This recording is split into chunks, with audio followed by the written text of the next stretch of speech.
Organisme perusak kayu. Apa itu keawetan kayu? Keawetan kayu adalah daya tahan suatu jenis kayu terhadap faktor-faktor perusak yang datang dari luar kayu itu sendiri. Oleh karena itu dikenal istilah kelas awet kayu. Faktor penyebab kerusakan digolongkan menjadi dua. Yang pertama yaitu penyebab dari makhluk hidup dan yang kedua penyebab non makhluk hidup.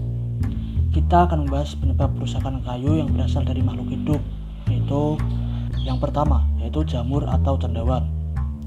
Kayu sangat mudah terserang oleh jamur manakala kondisinya basah atau udara lingkungannya lembab. Secara umum syarat hidup jamur ada 4. Yang pertama adalah makanan. Hal ini kayu menjadi sumber makanan jamur atau cendawan. Yang kedua adalah air. Kayu yang mudah diserang jamur yaitu kayu yang memiliki kadar air sedikit di atas titik jenuh serat atau kayu basah. Yang ketiga adalah udara.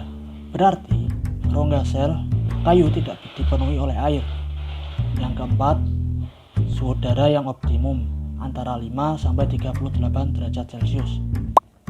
Menurut tipe serangannya, jamur dibagi ke dalam 2 kelompok, yaitu jamur permukaan dan jamur pelapuk. Yang pertama, jamur permukaan. Jamur ini hanya menyerang permukaan kayu. Benang-benangnya mencari makan dari dalam rongga sel kayu berupa pati dan gula sederhana. Jamur ini tidak merusak dinding sel kayu karenanya tidak berpengaruh pada kekuatan kayu. Jamur ini memberi noda warna pada kayu atau pada permukaan kayu. Noda ini disebabkan oleh warna enzim yang terdapat di dalam benang jamur tersebut. Noda warna ini bermacam-macam tergantung jenis jamurnya. Tidak semua jenis kayu terserang oleh jamur permukaan. Karena pertama, kayu tersebut tidak mengandung pati di dalam rongga selnya atau kayu tersebut mengandung ekstraktif yang beracun atau tidak disukai oleh jamur permukaan. Jenis-jenis kayu yang mudah terserang jamur permukaan ini antara lain sengon, tusam, dan ramin. Seperti contohnya yaitu noda warna biru pada tusam dan ramin yang dikenal dengan sebutan blue stain. Yang kedua adalah jamur pelapuk cepat. Jamur pelapuk cepat ini dibedakan jadi 2. Yang pertama jamur pelapuk coklat atau brown rot. Jamur ini melapukkan kayu, menyerang selulosa dan meninggalkan lignin. Lignin kemudian teroksidasi oleh udara menjadi berwarna coklat, sehingga kayu yang diserang menjadi lapuk, kayu lignin dan berwarna coklat. Jamur pelapuk putih, white rot. Jamur ini melapukkan kayu dan menjadikan kayu berwarna putih. Jamur menyerang lignin lebih dahulu kemudian selulosa. Jamur pelapuk lambat. Jamur ini menyebabkan permukaan kayu menjadi lunak. Serangannya lambat, serangan dari luar sedikit demi sedikit pada kayu-kayu yang sangat basah, terbuka terhadap cuaca pada rongga-rongga longitudinal pada kayu jarum terutama pada kayu awal. Jamur pelapuk kayu kering. Jamur ini melapukkan kayu yang sudah kering. Pada awalnya spora jamur jatuh di tempat yang lembab dekat sumber air, benang tumbuh memanjang dan akhirnya menemukan kayu yang sudah kering. Benang jamur tumbuh bercabang-cabang pada permukaan kayu, kemudian mengangkut air dari sumber air terdekat dan ditumpahkan ke permukaan kayu. Setelah permukaan kayu menjadi basah, barulah benang-benang mulai melapukkan kayu. Organisme kedua yaitu serangga. Rayap tanah. Rayap tanah termasuk dalam ordo Eisoptera. Rayap tanah hidup dalam suatu koloni atau masyarakat di dalam tanah. Suatu koloni rayap tanah memiliki seekor ratu, satu atau beberapa rayap jantan, rayap pekerja, dan rayap prajurit. Ratu tugasnya menghasilkan telur-telur untuk kemudian menjadi rayap baru. Rayap jantan bertugas mengawini ratu. Rayap pekerja yang tidak memiliki jenis kelamin tugasnya mencari makanan, membuat dan memelihara sarang, memberi makan ratu, rayap jantan, dan rayap prajurit, memelihara telur, dan rayap-rayap muda.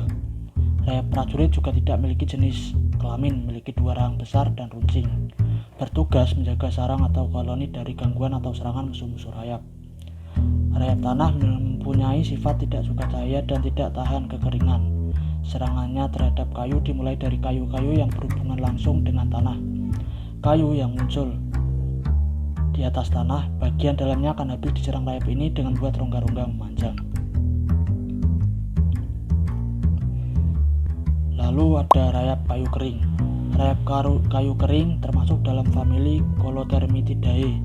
Rayap ini hidup berkoloni di dalam kayu yang kering, tidak suka cahaya, tahan akan kekeringan, dan tidak pernah berhubungan dengan tanah. Rayap yang menggerek kayu masih berupa nimfa atau belum dewasa. Ciri serangan rayap kayu kering yaitu meninggalkan sekresi berupa serbuk padat kecil seperti pasir berwarna kuning sampai coklat muda. Sering disebut dalam bahasa Jawa yaitu teter yang dikeluarkan lewat sebuah lubang kecil, yaitu lubang awal serangan rayap ini ke dalam kayu. Setelah dewasa, nimfa akan berkembang menjadi 3 macam rayap, yaitu rayap jantan, betina, dan rayap prajurit.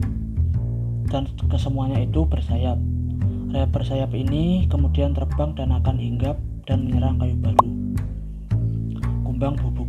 Kumbang bubuk termasuk dalam ordo Coleoptera. Kumbang ini menyerang kayu bangunan ataupun kayu perkakas rumah tangga seperti meja, kursi, dan almari. Ciri serangannya yaitu terdapat lubang-lubang jarum dan bubuk-bubuk kayu di sekitar mulut lubang. Kumbang ini membuat lubang di dalam kayu untuk mencari makanan dari dalam rongga sel kayu yang berupa pati dan gula sederhana. Kumbang ini tidak memakan dinding sel kayu. Tidak semua kayu diserang oleh kumbang bubuk.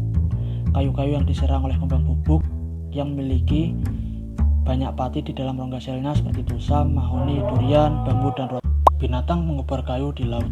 Binatang mengubur kayu di laut terdiri atas 2 kelompok. Yang pertama yaitu moluska dan kedua kelompok krustasea.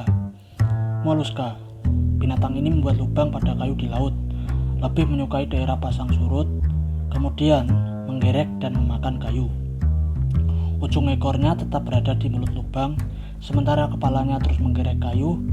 Bagian badannya tumbuh memanjang dan sedikit membesar, masuk ke dalam kayu sehingga binatang ini terperangkap di dalam kayu, tidak dapat keluar dari kayu. Serangannya ganas. Binatang ini mempunyai 2 jenis kelamin dalam tubuhnya atau bersifat hermafrodit. Krustasea. Pengebor kayu dari kelompok krustasea terdiri atas Limnoria, Selura, dan Sapheroma. Binatang ini mirip udang dengan panjang 1/8 inci dan 3/8 inci. Serangannya tidak dalam tetapi meluas. Sapheroma lebih suka kayu yang lunak dan tidak menyebabkan kerusakan yang berarti. Limnoria lebih tahan terhadap kreosot.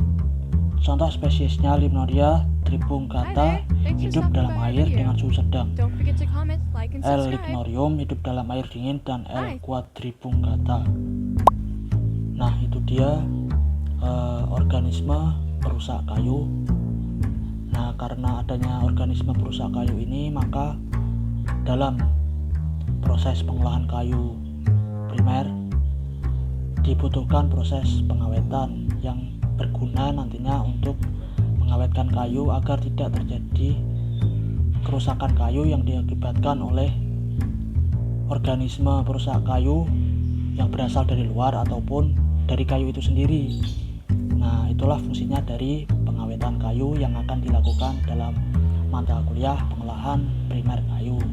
Seperti itu yang dapat saya sampaikan. Maaf apabila ada salah dan kurangnya. Wassalamualaikum warahmatullahi wabarakatuh.